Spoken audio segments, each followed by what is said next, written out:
Hello and welcome to Sega News Bits. I'm your host George, and with me is Barry. Hello. Today we're going to be talking about Sonic the Hedgehog, or at least the future of Sonic the Hedgehog. Iizuka actually confirmed at South by Southwest that the next Sonic the Hedgehog title has begun production. So in this episode, we're going to talk about what we think worked in the past for the Sonic. We don't really want to predict what they should do in the future, because I kind of feel that it's up to Sonic Team to woo us as fans.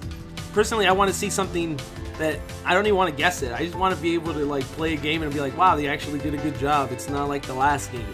So that's to me. So we're just going to look at the past and what they tried to do. So first is the setting. And I feel like as Sonic the Hedgehog, this has been all over the place. So we're talking about the modern era. We had Adventures, which it felt like its own world, which kind of evolved into Heroes, and then evolved to Sonic 06, and they all had, and then we started getting really weird, right? We started, like, everything changed, the art style changed, everything with Unleashed, then again with boost gameplay, and then we have all these, like, weird Lost Worlds. So what do you think the setting should be? You think they should, like, Sonic Team needs to focus on one setting, because I'm confused. What is Sonic? Is there humans? Sonic Forces didn't have humans. What's going on here? Tell me, Barry. Yeah, I think it's best just to kind of, on one hand, I'd like to return to the whole animal-human world, but honestly, I thought the one thing that worked it for me in Forces was seeing all these, like, you know, like random animal characters. Like, I actually liked that, because it did seem kind of weird where Sonic and his friends were the only animal friends who would, you know, take front and center, and then it would be a bunch of humans. That didn't really make sense to me. Like Amy Rose living on her own with a bunch of humans. That was weird. Yeah. But I kind of like that. I think the problem, though, like, what should they do? Because, like you said, with Adventure, it was a lot of new places. There were a few returning places, like Angel Island, things like that. And then you get into Heroes, and it felt like they were totally remaking classic Sonic stages in modern. You know, checkerboards, everything basically was like Green Hill Zone and Casino Night, but they just gave them different names.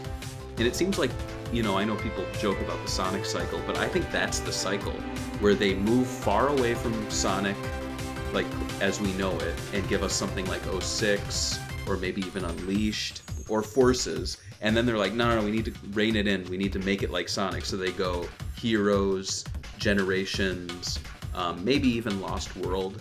That was kind of a weird one. That was like Sonic in Mario Land, in my opinion. Yeah. To be honest, I think they should look to games where they were successes. So I think using recognizable places works well, but I think having them be new places that look familiar is probably the best way to go. You look at Sonic Mania, and even though that is a 2D game, they would show you, like, the recording studio thing. Like, that's brand new, but it felt like it worked for Sonic. So present new places, new locations, but put it in that modern Sonic 3D aesthetic that I think worked in Generations and worked, I think, aesthetically in Forces, but the gameplay wasn't there.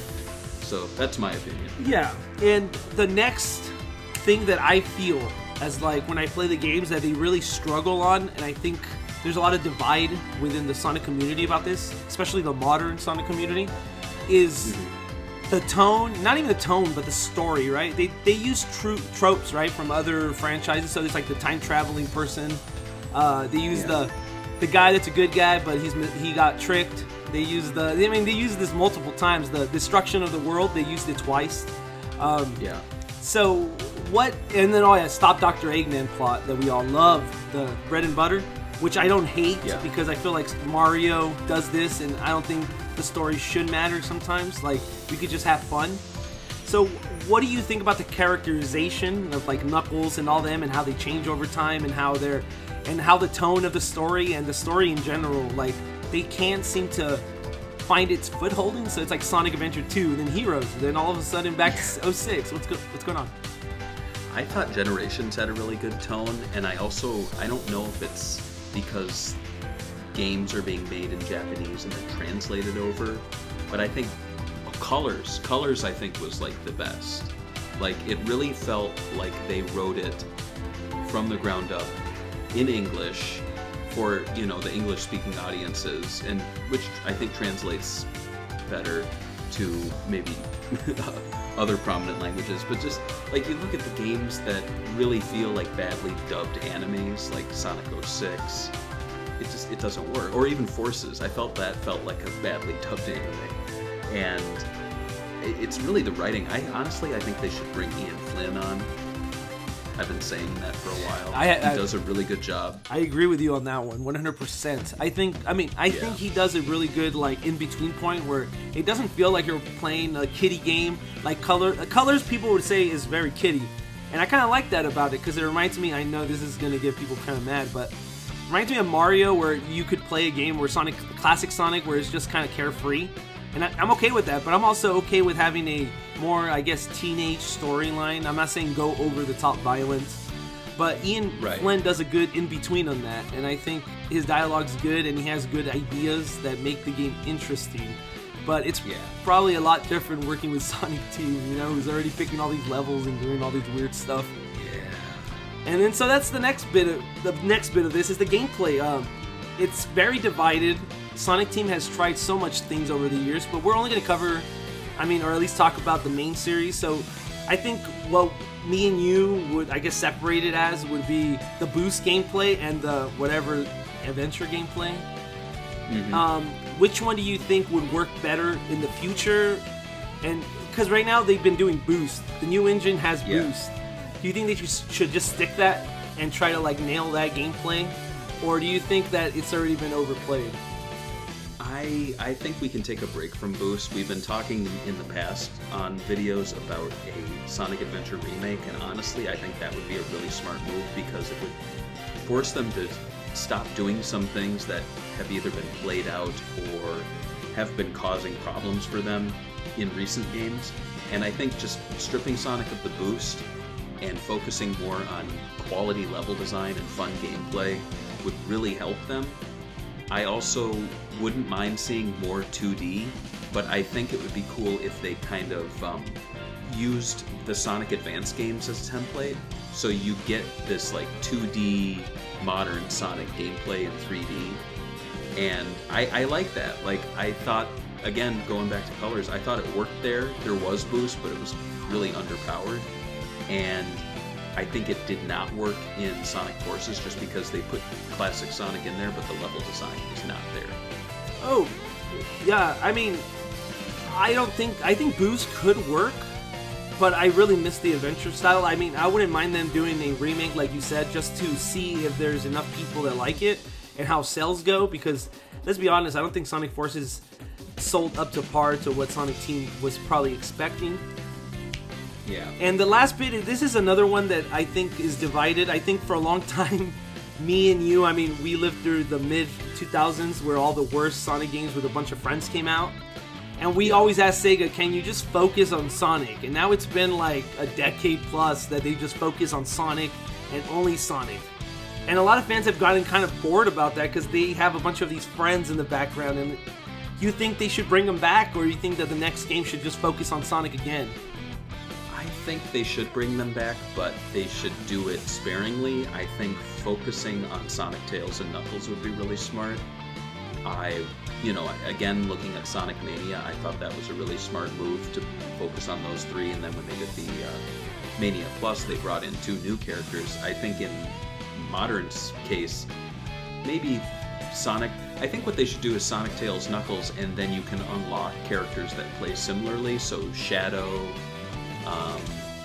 maybe Rouge the Bat, and I don't know, who's someone who's Sonic-y? Like Tails, maybe. Yeah. Some Tailsy. Yeah. I don't really like when they do their own gameplay, because like they don't have time to do this stuff. You can tell when you play it, right? It's the afterthought gameplay. Right, yeah. So I'd be fine with maybe not reskins, but just characters that play very similarly in stages so that you can have, a new way to play. Like Mania Plus, what really worked is that the characters still all played like Sonic, but they had their own little special moves that made it fun.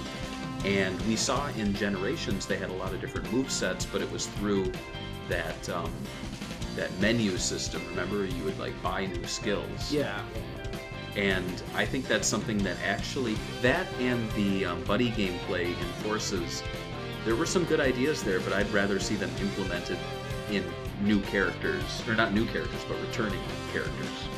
And another thing that a lot of Sonic games used to do, but the new games don't, because they're not even complete, to be honest with you, so they probably shouldn't be focusing on this, but they always had a lot of multiplayer options, right? Like, it was stacked with extras. Like, even the adventure games had the Chow system. They had, in the GameCube re-releases and DLC, I think, they had the racing. Yeah. So now they have their own racing game, so they probably won't be doing that. But do you think Sonic Forces needs to have multiplayer stuff or extra stuff within the game that's kind of deep?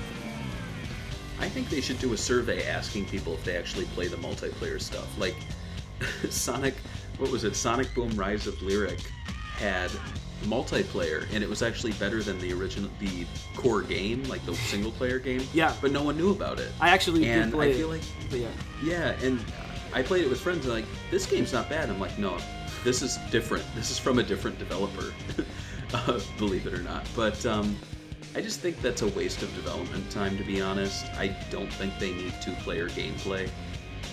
And I don't. Do you think they should bring back Savik, the Wisp, anything like that? Because I've noticed a lot of backlash on the modern stuff. So, like, Infinite. Should they even bring Infinite? Should they bring Savik? Should they bring back Wisp? Or do you think they should tone that back? I think they should bring them back in spin-off games like Team Sonic Racing, but not the main series. I think they should focus on new villains, new characters, because it really fell apart in Forces when they were like bringing back all these villains and then you actually don't fight half of them. That really sucked. If you guys like our content, you can check us out on Patreon, show your support. We have a bonus show every week that's just for Patreon supporters. You can also get some extra podcast stuff, lots of fun things for your eyes and ears. And yeah, in the comments below, let us know what you think the future of Sonic will hold, and what do you like from the past? What do you want to see continue in modern Sonic? Thanks for watching. Thanks for watching. Bye. We said it at the same time. I'm just gonna